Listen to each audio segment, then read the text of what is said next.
자, 반갑습니다. 수험생 여러분. 자, 이번 강의부터는 핵심 요약하고 이제 그 요약된 내용을 바탕으로 해서 문제풀이 과정으로 이제 강의를 진행하겠습니다.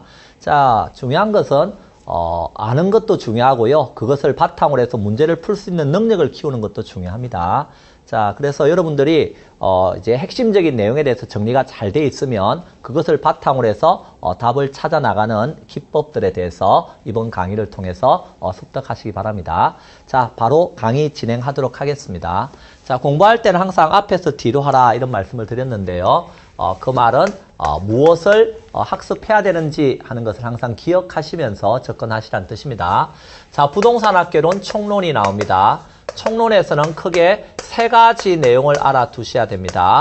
첫 번째는 부동산학이란 무엇인가, 그 다음에 부동산이란 무엇인가, 그리고 이것을 바탕으로 해서 부동산은 어떤 특성이 있는가, 이런 정도 내용은 정리가 돼야 된다라고 말씀을 드리는데요. 자, 제일 먼저 부동산학이란 무엇인가 하는 것부터 이제 핵심 요약집 내용을 바탕으로 해서 좀 살펴보시죠. 제일 먼저 의의가 나오죠. 부동산학이라고 하는 것은 부동산 문제를 해결하고자 하는 학문이다. 그래서 부동산 문제를 해결하기 위해서 부동산 활동의 능률화 원리 및 그 응용 기술을 개척하는 종합응용과학이다라고 김영진 교수가 정의를 하고 있네요. 자, 그리고 조주영 교수 같은 분은 부동산학은 부동산의 가치 정진과 관련되어 있는 의사 결정 과정을 연구하기 위해서 법률적, 경제적, 기술적 측면에 접근하는 종합 응용 사회과학이다라고 정의를 하고 있습니다. 그래서 부동산학의 학문적 정의는 학자들마다 다양하게 표현하고 있는데요. 그 의미가 통하는가 통하지 않는가를 잘 살펴서 이제 답을 찾으시면 되겠습니다. 자, 부동산학은 이제 어떤 학문인가 하는 것이 나오고요. 부동산학의 학문적 성격이 나옵니다. 적어도 부동산학은 거기에 나와 있다시피 종합과학이고 응용과학이고 사회과학인 것입니다.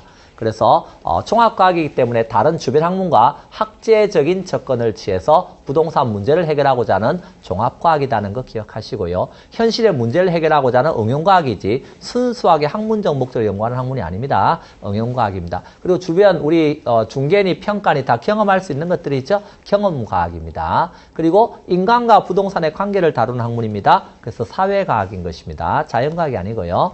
자, 그렇죠. 그리고 인간과 부동산의 관계를 개선한다는 규범성이 있으니까 규범과학이 되겠습니다. 자, 학문적 성격 어떤 의미인지 정도 보시고요. 자, 그 다음에 세 번째, 부동산학은 무엇을 연구하는 학문인가 하는 걸 아셔야 되겠죠? 그 무엇을 연구하는 것과 관련해서 연구 대상 또는 연구 분야 이런 말이 나오는데요. 그 연구 대상에 보시면 부동산학의 연구 대상은 부동산 활동과 부동산 현상이다 이런 표현이 나옵니다. 자, 따라서 부동산학은 무생물로서의 부동산을 연구하는 게 아닙니다. 인간에게 의미가 있는 부동산을 연구하는 거예요. 즉 인간과 관계를 맺게 되는 부동산을 연구하는 것이다. 자, 그래서 여기에서 부동산 현상이라고 하는 것은 부동산에서 나타나기 때문에 인식할 수 있으면 그게 현상입니다. 공부가 많이 되신 분들은 도심에서 외곽으로 나갈수록 지가가 낮아진다. 그래서 그걸 인간이 인식했네요. 그걸 지가 구배 현상이다. 이렇게 불렀고요. 도시가 무질서하고 무계획적으로 확산되어 나갔다 하는 것을 인식했다면 도시 스프롤 현상이다 라고 표현하는 겁니다. 직장은 도심에 있고 주거지는 저 외곽에 있더라. 직주 분리 현상이 되겠습니다. 자, 그래서 현상은 인식의 대상이 되는 것입니다. 부동산 활동이라고 하는 것은 부동산이 화산 활동하는 거 아니라 그랬어요. 부동산 활동은 인간이 부동산을 대상으로 해서 전개하는 관리적 측면의 여러 가지 행위들을 부동산 활동이라고 하는 거예요. 자, 그래서 부동산 활동이라는 표현 한번 보시고요. 그 다음에 연구 대상이다 이런 표현도 쓰지만 학자들에 따라서 연구 분야다 이런 표현도 쓰고 있죠. 그래서 연구 분야다 이 말은 이제 의사를 결정하는 분야와 그 의사결정을 지원하는 분야 그리고 기초 분야로 되어 있다 부동산학은.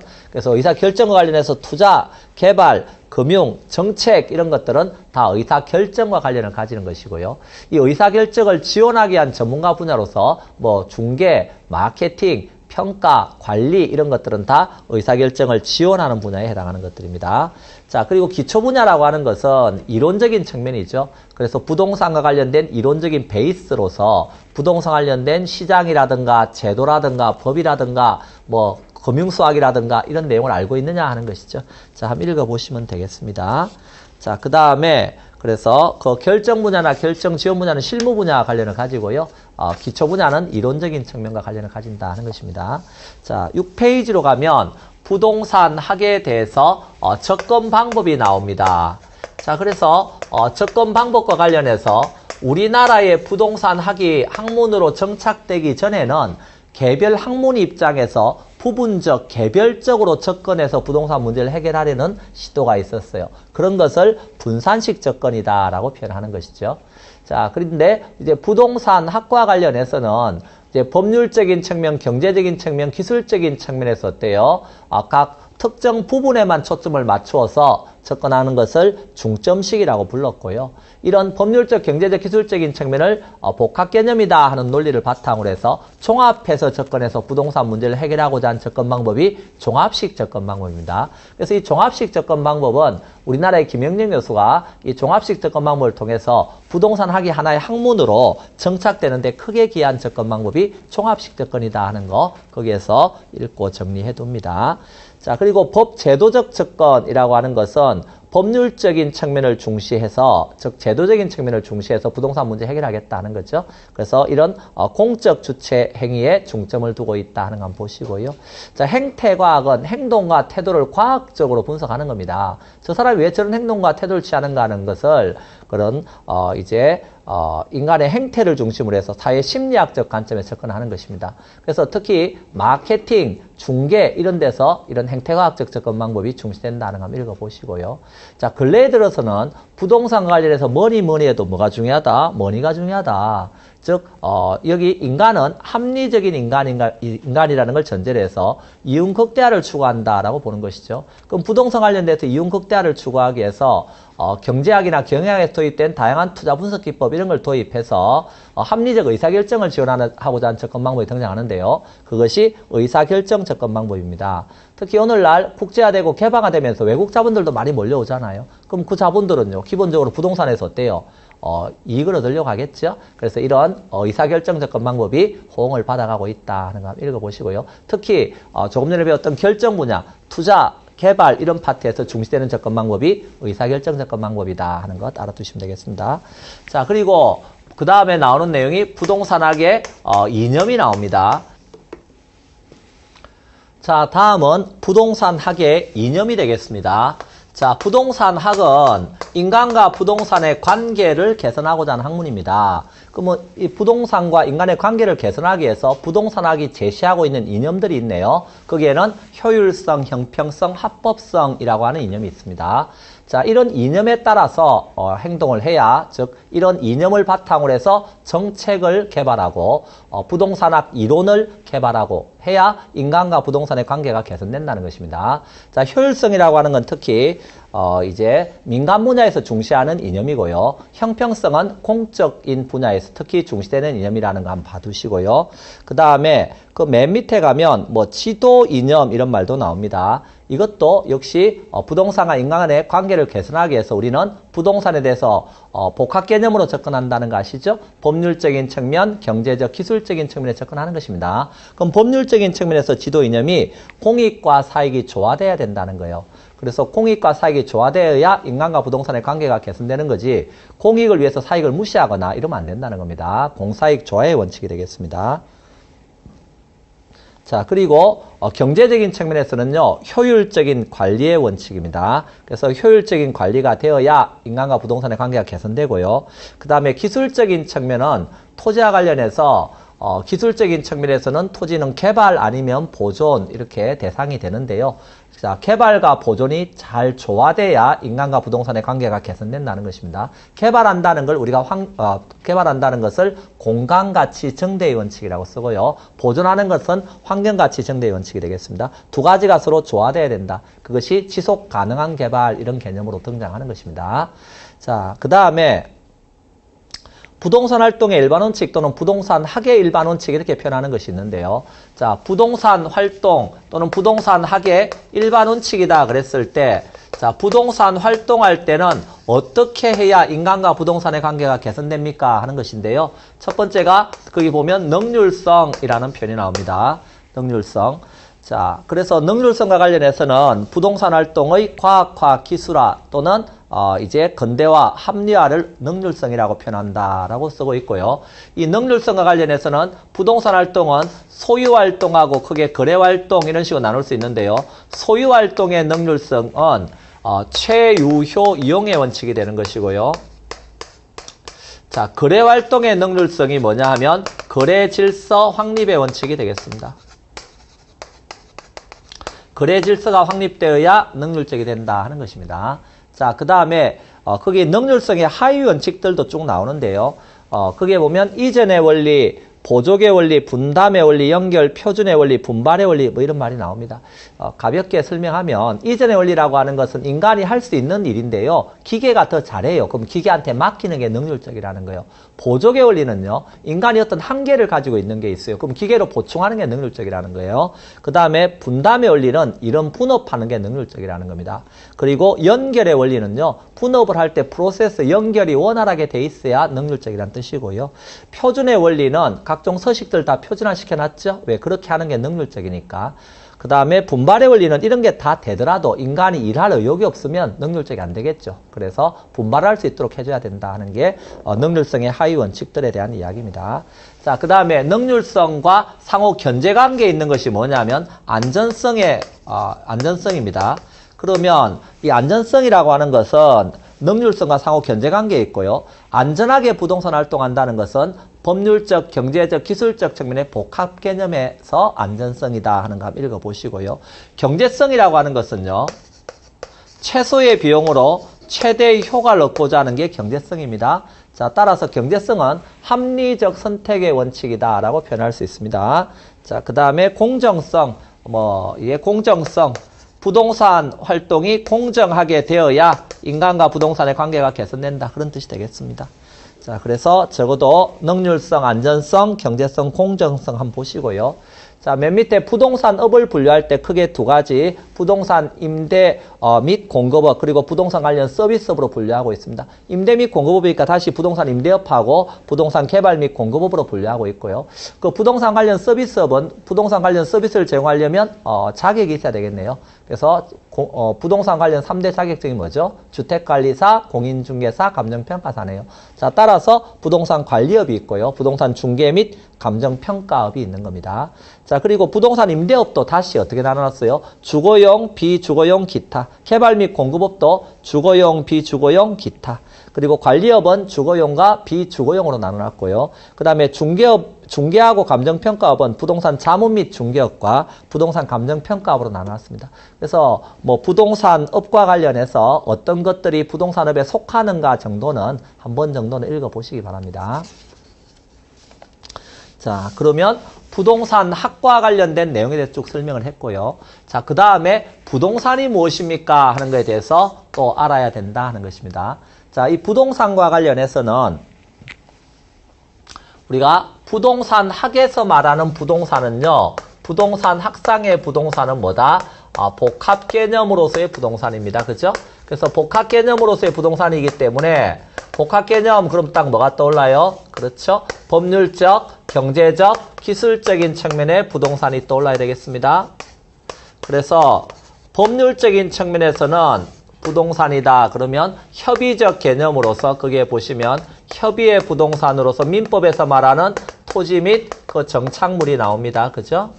그 다음에 광의의 부동산이다. 그러면 거기에서 이제 민법에서 말하는 토지하고 정착물뿐만이 아니라 개별법에서 특별히 부동산으로 의제해주는 준부동산까지 포함한 개념이 되겠습니다. 자, 경제적 측면이다. 그러면 부동산은 자산이고요. 자본이고 생산 요소입니다. 그리고 소비 재고요. 상품이 되겠습니다. 자, 기술적 측면이다. 그러면 물리적인 측면이죠. 유형적인 측면이 되겠습니다. 이런 기술적인 측면에서는 부동산은 자연이고 공간이고 위치고 환경이 되겠다 하는 것입니다. 자, 그래서 복합 개념으로서의 부동산이다 하는 거 알아두시고요. 근데 복합 개념의 부동산과 좀 구별해야 될 용어로서 복합부동산이라는 표현도 있습니다. 그래서 그 밑에 보면 복합부동산이라고 하는 것은 토지와 그 정착물이 각각 독립된 거래계획체임에도 마치 하나처럼 결합된 상태로 다뤄져서 부동산 활동의 대상이 되면 그것을 복합부동산이다 이런 식으로 표현하는 겁니다. 토지도 하나의 부동산이고 건물도 하나의 부동산이죠. 근데 그것들 둘이 마치 결합되어서 한 개처럼 부동산 활동의 대상이 되면 그 개념을 복합부동산이다 라고 표현하는 겁니다.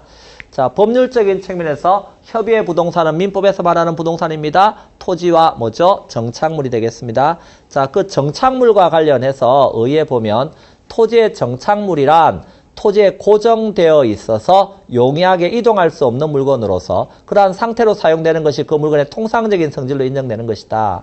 자, 그런데 이 정착물의 유형은 다시 두 가지가 있습니다. 독립정착물과 종속정착물이 있다는 겁니다.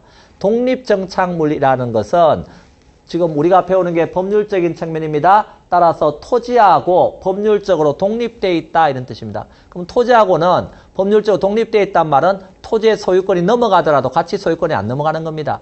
예를 들어서 등기되어 있는 건물이라든가 임목에 관한 법률에서 등기되어 있는 수목의 집단으로서 이제 임목 이런 것들이죠. 또는 명인방법에서 공시되어 있는 미분리 가시라든가 수목의 집단 이런 것들은 토지하고는 별개인 정착물로 취급한다는 겁니다. 자, 그래서 독립정착물. 자, 그 다음에 9페이지에 가면 종속정착물이라는 표현이 나옵니다. 종속이라는 말은 법률적으로 종속을 말하는 겁니다. 따라서 토지의 소유권이 넘어가면 거기에 있는 뭐 국어, 또랑이라든지 일반적인 나무라든지 또는 도로, 포장이라든지 뭐 담벼락, 울타리 이런 것들 어때요? 같이 소유권 넘어가죠? 그런 것들을 뭐라고 표현한다? 종속정착물이라고 표현합니다. 자, 그리고 정착물이 아닌 동산으로 취급되는 것도 있네요. 자, 정착물이 아닌 동산으로 취급되는 것은 판잣집, 가식중의 수목, 경작 수확물, 임차자 정착물, 공중전화 부스 이런 것은 토지에 항구적으로 부착되어 있지 않다고 봐서 그런 것들은 일시적이고 임시적으로 부착되어 있는 것은 동산으로 취급을 하는 겁니다. 자, 그리고 그 박스에 정착물의 구분 기준이라는 말이 나옵니다. 자, 이때 정착물의 구분 기준과 관련된 내용은 자, 여기에서 정착물의 구분 기준과 관련해서 건물이 있는데요. 이 건물에 부착되어 있는 지금 설비들이 있습니다. 이 설비들이 어디에 해당한다면 정착물에 해당한다면 건물을 매도했을 때 소유권이 어때요? 같이 넘어가겠죠? 예, 그렇죠. 근데 이 부착되어 있는 것이 단지 동산에 지나지 않는다면 이것은 매수인에게 넘어가는 것이 아니라 매도인의 것이 될 겁니다. 자, 따라서 이 부착되어 있는 이 물건이 정착물에 해당한다. 그러면 당연히 누구에게 넘어가는 것이고 매수인에게 넘어가는 것이고 단지 동산에 지나지 않는다. 그러면 건물을 매매했을 때 매도인이 내가 건물 팔았지 동산 판 거 아니다 이렇게 나가겠죠. 따라서 동산이면 매도인 것이 되니까 얘가 정착물인가 아닌가를 구분해 볼 필요가 있는데 그때 구분하는 기준과 관련해서 그게 부착되어 있는 방법이라든가 그 물건의 성격, 설치 의도, 관계 이런 것에 대해서 하나씩 써놓고 있는 것입니다. 그래서 부착되어 있는 방법과 관련해서 요 부착되어 있는 물건을 제거하더라도 물리적인 측면, 기능적인 측면에서 아무런 문제가 없다. 그러면 이것은 동산으로 보는 거죠. 그런데 만약에 저걸 제거했을 때 건물에 물리적 손상이 생기거나 손상은 생기지 않더라도 건물의 효용을 떨어뜨린다. 그러면 그것은 뭐로 봐서? 정착물로 봐서 매수인에게 넘겨줘야 되겠죠. 그게 부착되어 있는 방법입니다. 자, 그 물건의 성격이 애당초 저 건물에 딱 맞도록 주문 제작되어 있다. 이런 건 정착물로 봐야 되는 겁니다. 자, 그 다음에 물건의 설치 의도가 이제 가치 정진과 관련되어 있다. 그러면 그것은 정착물로 보는 것이고요. 단지 이용 목적이다. 그러면 동산으로 본다는 거예요. 예를 들어서 이 부착되어 있는 곳이 에어컨인데 여기가 여간 건물이다. 각 방에 에어컨 설치되어 있는데 여간 팔았다. 그러면요. 에어컨도 같이 넘겨줘야 된다는 거예요. 왜? 그 건물에서 가치 정진과 관련되어 있고 수익과 관련되어 있으니까. 근데 여러분 아파트 팔았다. 그럼 에어컨 일반적으로 여러분 다 떼가죠? 내 거니까. 단지 이용 목적이다. 그런 건 동산으로 본다는 겁니다. 자, 그 다음에 거래 당사자의 관계인데요. 임대인이 설치했다. 그러면 임대인 정착물이겠죠? 그것은 임대인은 소유자니까 임대인 정착물은 그냥 정착물로 보는 겁니다. 근데 임차인 정착물은요. 임차인이 설치한 정착물이다. 그러면 임차인은 거기에 항구적으로 있을 사람이 아니죠. 언젠가는 나갈 사람이에요. 그래서 임차인 정착물은 일시적이고 임시적으로 부착되어 있는 걸로 봐서 그것은 동산으로 취급을 하는 것입니다. 자, 그 내용이 거기 4번에 써 있으니까 한번 읽어보시고요.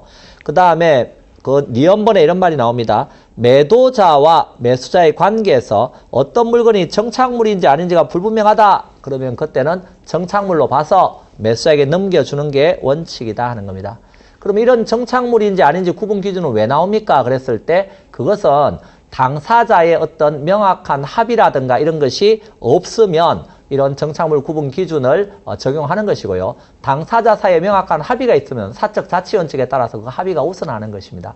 그래서 심지어 아까 임차인 정착물은 동산에 해당한다고 했지만 당사자들의 합의에 의해서 어때요? 임차인이 놔두고 가기로 했다. 그러면 그것은 또 뭐가 되는 거예요? 정착물로 보기도 하는 겁니다. 자, 그래서 거기 임차자 정착물에서 밑에서 놨죠? 동산 정착물이기 때문에 부동산 정착물이 아니라는 거예요. 그런데 합의에 의해서 부동산 정착물로 취급되는 경우도 있다는 겁니다. 자, 그래서 임차인 정착물에는 거래 정착물, 농업 정착물, 가사 정착물 이런 게 있는 겁니다.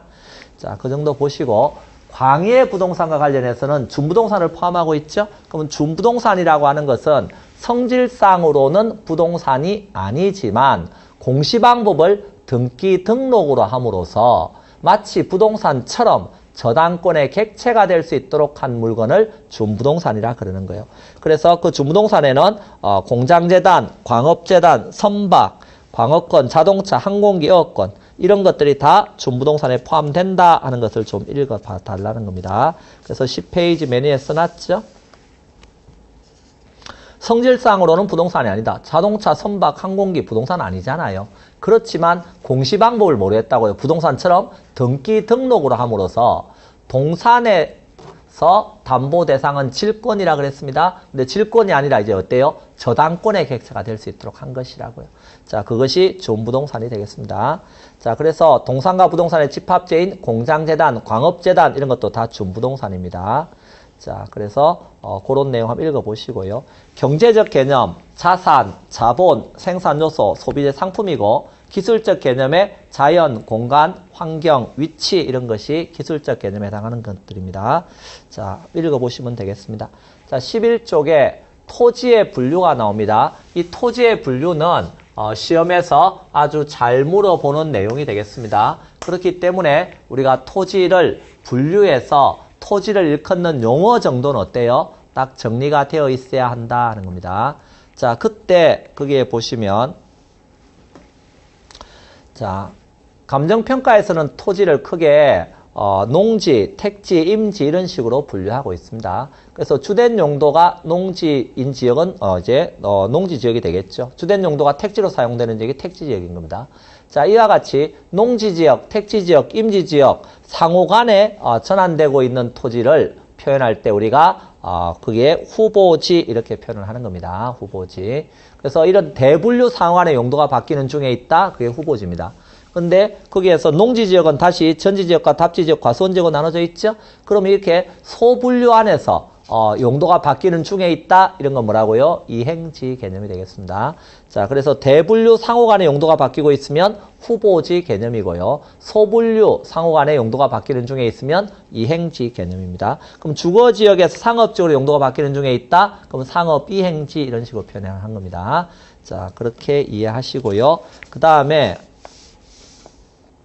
12쪽에 가면 우리가 택지, 부지, 대지, 대 이런 표현이 나옵니다. 그때 동그라미에서 한번 대라고 하는 것은 지목이 대인 토지입니다. 자, 우리가 지목과 관련해서 28개 지목이 있다 하는 것은 아시죠? 예, 그래요. 그래서 그 28개 지목 중에 전답, 과수원, 목장용지, 임야, 광천지, 염전, 대, 공장용지 이런 식으로 나가죠? 자, 따라서 대도 있고 뭐도 있어요? 공장용지라는 지목도 별도로 있죠? 그래서 대는 주거용과 상업용 건물을 지을 수 있는 땅이다 하는 것입니다. 자, 그런데 이 대보다 좀 더 포괄적 용어가 뭐라는 거예요? 거기 나와 있는 택지입니다. 건축할 수 있는 땅을 말하는 것이죠. 그래서 이 택지라고 하는 것은 주거용, 상업용, 공업용으로 이용 중이거나 이용 가능한 토지를 택지라고 쓰는데요. 그건 건축법상의 대지 개념과 유사하다 하는 거 읽고 정리하시면 되겠습니다. 그리고 이 대지 또는 택지보다 좀 더 포괄적 용어가 뭐예요? 부지라는 용어입니다. 그래서 부지는 일정한 용도에 제공되고 있는 바닥 토지를 말하는 것이죠. 그래서 그 바닥 토지 개념이기 때문에 건축할 수 있는 용도뿐만이 아니라 하천부지, 철도부지, 도로부지 이런 식으로 어때요? 건물 짓는 용도 외의 다른 용도에도 일정한 용도에 제공되고 있으면 그것은 다 부지에 포함됩니다. 자, 따라서 건축할 수 있는 부지만을 말하는 이런 택지 이런 개념보다는 오히려 더 포괄적 용어가 뭐다? 부지가 되겠습니다. 자, 12쪽 맨 밑에 정착물의 유무에 따라서 자, 우리가 택지다 그랬을 때 그 택지는요. 다시 어때요? 택지라는 개념이 뭐였죠? 주거용, 상업용, 공업용으로 이용 중이거나 이용 가능한 토지라 그랬어요. 그럼 주거용, 상업용, 공업용으로 이미 이용 중이면 그 토지에 건물이 주거용, 상업용, 공업용 건물이 들어서 있겠죠? 그러면 그 아래에 있는 바닥 토지가 뭐가 되는 거예요? 그게 건부지가 되는 것입니다. 자, 따라서 건부지라고 하는 것은 거기에 보시면 택지 위에 건축물이 서 있는 부지다 하는 겁니다. 그런데 주거용, 상업용, 공업용으로 이용할 수는 있는데 아직 이용하고 있지 않다. 그것은 이제 나지 개념이 되는 거죠. 자, 따라서 택지에서 다시 건부지하고 나지가 나오게 되는 겁니다. 자, 그 경우에 토지 위에 건물이 있다는 건요. 토지 입장에서 보면 일반적으로 토지를 사용 수익할 때 제약이 발생하는 겁니다. 자, 따라서 건부지는 일반적으로 제약이 있는 토지다라고 생각할 수 있고요. 나지는 토지에 지금 아무것도 없죠? 그러니까 물리적, 유형적 측면에 제약이 없죠. 그러므로 건물이 서 있는 부지는 일반적으로 감가되는 게 원칙입니다. 그것을 건부 감가라고 표현하고요. 그래서 건부지 평가액은 나지 평가액을 상한으로 해서 형성된다. 건부 감가가 원칙이다 하는 표현이 거기 나와 있습니다. 다만 건물이 서 있다는 것이 또 뭐가 될 수도 있죠. 기득권이 되는 경우도 있습니다. 그린벨트 내에 있는 건부지다 그러면요. 거기는 이미 건물이 서 있다 그러면 그린벨트로 지정되고 나서는 거기에 건물을 짓는데 용적률 건폐율이 제한이 심하다 그러면 그런 제한이 있기 전에 이미 지어놓은 건물은 기득권을 가지는 거죠. 자, 그래서 이런 건부지는 오히려 나지보다 높게 평가되는 예외적인 경우도 있습니다. 그것을 건부 증가라고 표현하는 겁니다. 자, 읽어보시면 되겠습니다. 자, 그 다음에 13쪽에 가면 나지라는 표현이 나옵니다. 나지는 토지에 건물이 있어요, 없어요? 없죠. 건물이 없습니다. 그래서 눈에 보이는 유형적인 제약은 없는 겁니다. 그런데 눈에 안 보이는 무형적인 제약은 있을 수 있어요, 나지도. 그러면 예를 들어서 공법상의 규제가 있다. 그거는 법률적인 측면은 무형적인 측면이죠. 제약이 있습니다. 자, 공법상 규제는 없는 땅은 없어요. 대한민국에. 모든 땅들은 다 규제는 받는 거예요. 그런데 사법상의 제한, 개인 상호 간에 지상권이 설정되어 있다든가 저당권이 설정되어 있다든가 이런 사법상의 제한이 있는 땅도 있고 사법상의 제한이 없는 땅도 있는 것이죠. 자, 그래서 여기에서 나지를 다시 사법상의 제한이 있냐 없냐에 따라서 갱지와 저지로 나눕니다. 자, 그래서 갱지라고 하는 개념 거기 보시면 일본에서는 소유자의 이용 수익을 제한하는 임차권, 지상권, 지역권 같은 사법상의 권리가 설정되어 있지 않는 땅을 갱지라고 쓰고 반대로 이런 사법상의 권리가 설정되어 있는 땅을 저지라고 씁니다. 그래서 나지도 학문상으로는 다시 어때요? 갱지와 저지로 분류하는데요. 그 밑에 동그라미 이번에 보면 우리나라에서는 이 나지에 대한 법률상의 정의, 즉 토지보상평가지침 제3조 5라든가 이런 나지의 정의를 보니까 토지에 건물, 기타 정착물이 있고 없고 이렇게 지상권 등 토지의 사용성을 제한한 사법상의 권리가 설정되어 있지 아니한 토지를 말한다. 그래서 이런 우리나라 법상의 나지 개념은 사실상 학문상의 뭐와 같다? 갱지하고 같은 개념으로 인식할 수 있다 하는 겁니다. 그래서 우리나라는 우리나라니까 그 나지 개념을 이해할 때 그냥 법상의 나지 개념으로 이해하시면 되겠습니다. 학문상으로는 갱지와 저지 이렇게 분류할 수 있지만 우리나라 법에서 나지는 지상의 건물 기타 정착물이 없고 지상권 등 토지의 사용성을 제한한 사법상의 권리가 설정되어 있지 아니한 땅, 그 땅을 나지라고 한다. 이렇게 알아두시면 되겠습니다. 자, 우리가 부동산에 대해 접근할 때 법률적인 측면, 경제적인 측면, 기술적인 측면에 접근한다. 그때 법률적인 측면에서 중시되는 토지 개념이 있겠죠. 그 법률적인 측면에 중시되는 토지 개념으로서 우리가 필지라는 용어를 배우고요. 경제적인 측면에 중시되는 개념으로 획지라는 용어를 배웁니다. 또 법률적인 측면에 중시되는 개념으로 법지라는 용어를 배우고요. 경제적인 측면에 중시되는 용어로서 빈지라고 하는 용어를 배우는 거죠. 그래서 적어도 필지와 획지 또는 이제 법지와 빈지 비교는 할 수 있어야 된다 하는 겁니다.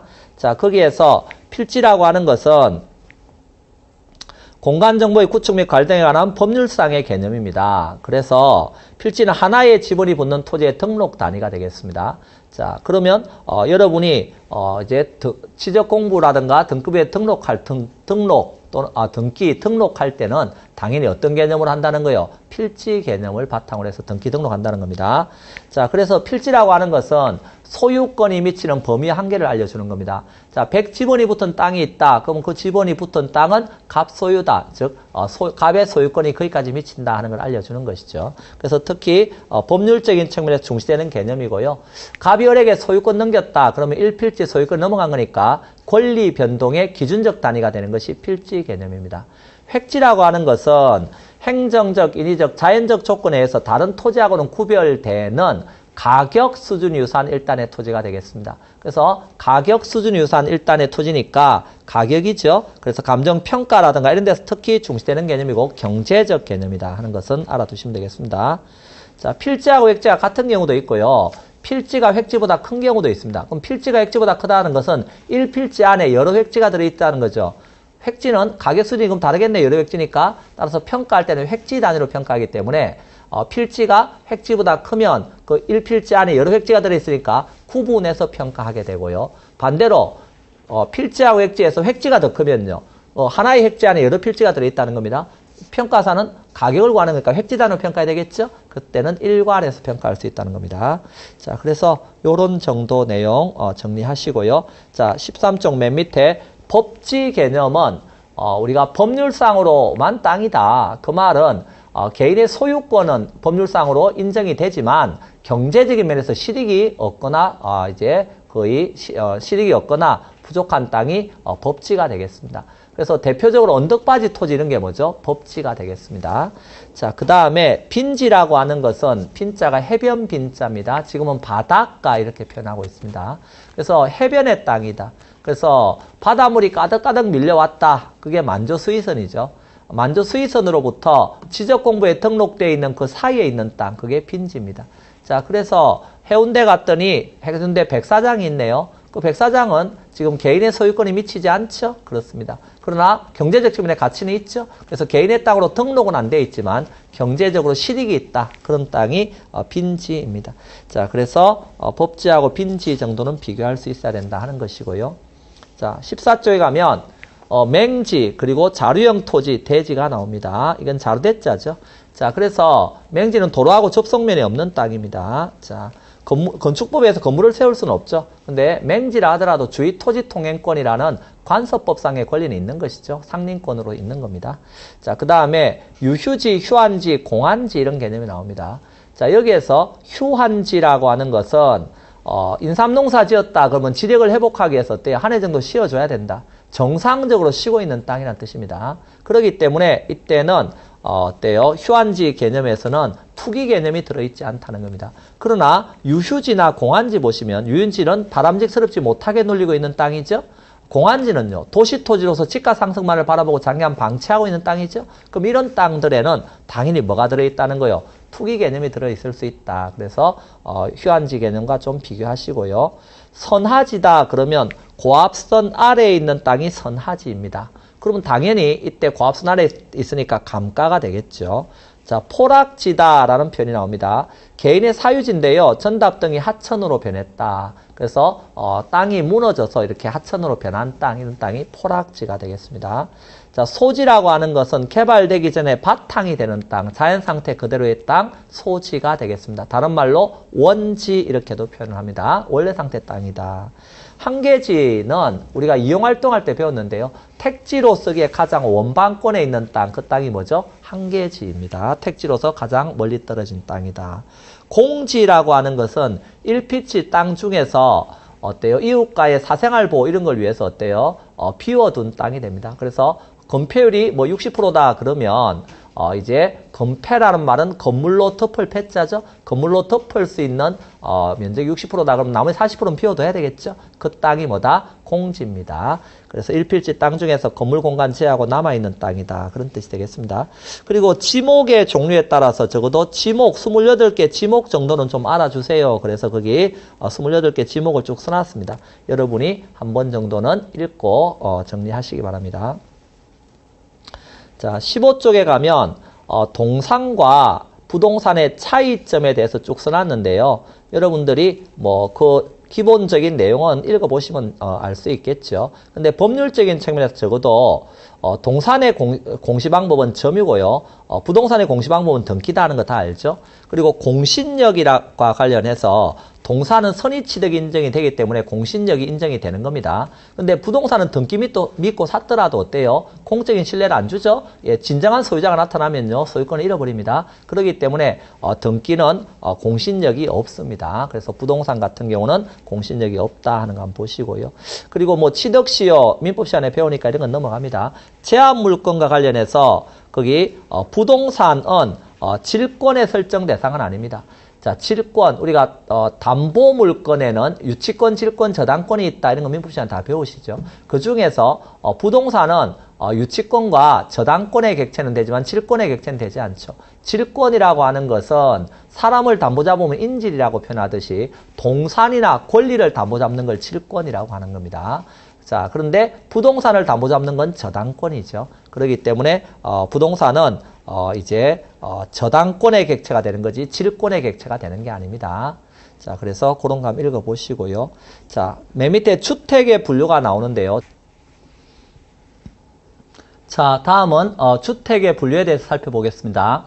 우리가 주택을 분류할 때 크게 지금 단독주택과 공동주택으로 한번 분류해 볼 수 있죠. 자, 이 단독주택에는 다시 다중주택과 다가구주택이 있고요. 공동주택에는 아파트, 연립, 다세대 등은 공동주택에 해당합니다.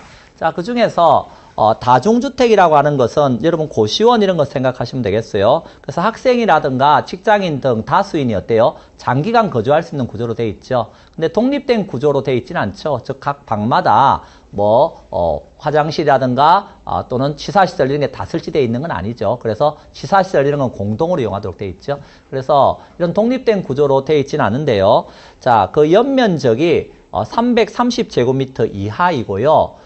층수가 3층 이하인 주택이 다중주택이 되는 것입니다. 그래서 여기에서 우리 책에 3계층이라고 써놨는데 그거 다중주택은 3층으로 좀 바꿔주세요. 3계층이 아니고 3층 이하인 주택입니다. 그래서 주택을 쓰는 게 3계층이 아니라 3층 이하인 주택이라는 뜻입니다.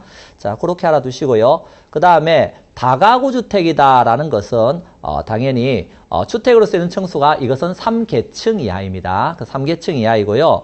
한계동의 바닥 면적의 합계가 660제곱미터 이하이고 19세대 이하가 거주할 수 있는 주택이 다가구 주택입니다. 다가구 주택은 뭐 우리가 보통 뭐 원룸이라든가 이런 거 생각해 보시면 되겠고요. 그래서 다가구 주택은 단독주택에 포함되어 있기 때문에 구분 소유권 등기 이런 건 안 되겠죠. 예, 그렇다는 의미 알아두시고요.